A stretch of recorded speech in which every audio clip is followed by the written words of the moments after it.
ব্রিজটা হয়েছে প্রায় 1 বছর হয়েছে, কিন্তু এখন পর্যন্ত এই জায়গার সংযোগ সড়কটা এখন পর্যন্ত কমপ্লিট করে নাই, যার কারণে স্কুলে আসা যাওয়া করতে, বাজারে যাওয়া আসা করতে আমাদের অনেকেরই প্রবলেম হয়, যার কারণে আমাদের চলাফেরা করতে বৃষ্টির দিনে তো আরও আমাদের সমস্যা হইতেছে। অনেক সময় দেখে গেছে এখানে উঠতে নামতে অনেক ছোট বাচ্চারাও যায়, তো এই ছোটো বাচ্চারা যাইতে গেলে ওদের কোলে করে নিয়ে যাইতে হয় বা অনেক করে নিতে হয় ওদের, তো ওদের ওঠানামা করতেও তো কষ্ট হয়, কেউ পিছলা খায় পড়ে যায়, আবার অনেক মুরব্বীরা হাঁটাচলা করে, তাদের জন্য অনেক কষ্টকর হয়। দেখা গেছে ওদিক দিয়ে ঘুরে যাওয়া লাগে, এই ব্রিজটা সম্পূর্ণ না হওয়ার কারণে অনেকের অনেক কষ্ট করে ঘুরেও যাওয়া লাগে ওদিক দিয়ে। হাসপাতালের কাছে ব্রিজ আজকে থেকে 1.5 বছর প্রায় করে রাখছে, ফালাই রাখছে।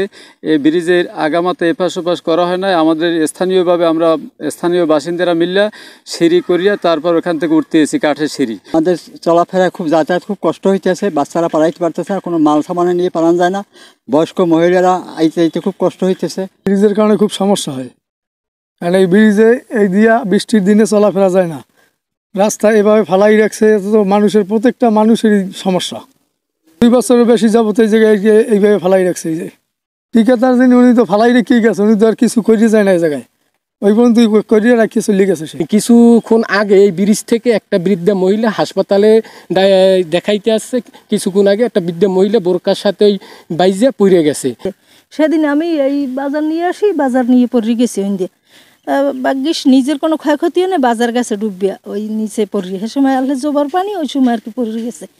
এই এখন যদি দ্রুত এই ব্রিজটার কাজ করে তাহলে আমাকে একটু সুবিধা হয়, দ্রুত একটু কাজ করলে।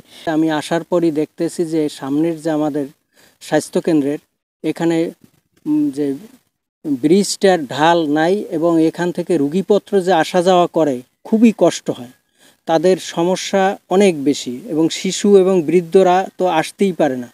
এই সমস্যাগুলো বেশ জটিল আকারে ধারণ করছে, এবং আগামীতে যে বর্ষাকাল আসতেছে এই সময় তো খুবই পারাপারে আরও সমস্যা হবে। এবং একটা বিকল্প একটু ব্রিজের মতো বানাই রাখছে, কিন্তু ওদিকে পারাপার খুবই কষ্টের হয়। এজন্য আমি ঊর্ধ্বতন কর্তৃপক্ষের কাছে জোর অনুরোধ করছি যে এই ব্রিজের ঢালটা অতি দ্রুত যেন হয়, এবং মানুষের যে চলাচলের বাধা এবং যে কষ্টটা সম্মুখীন না হয়, এই ব্যাপারে আমি জোর অনুরোধ করছি।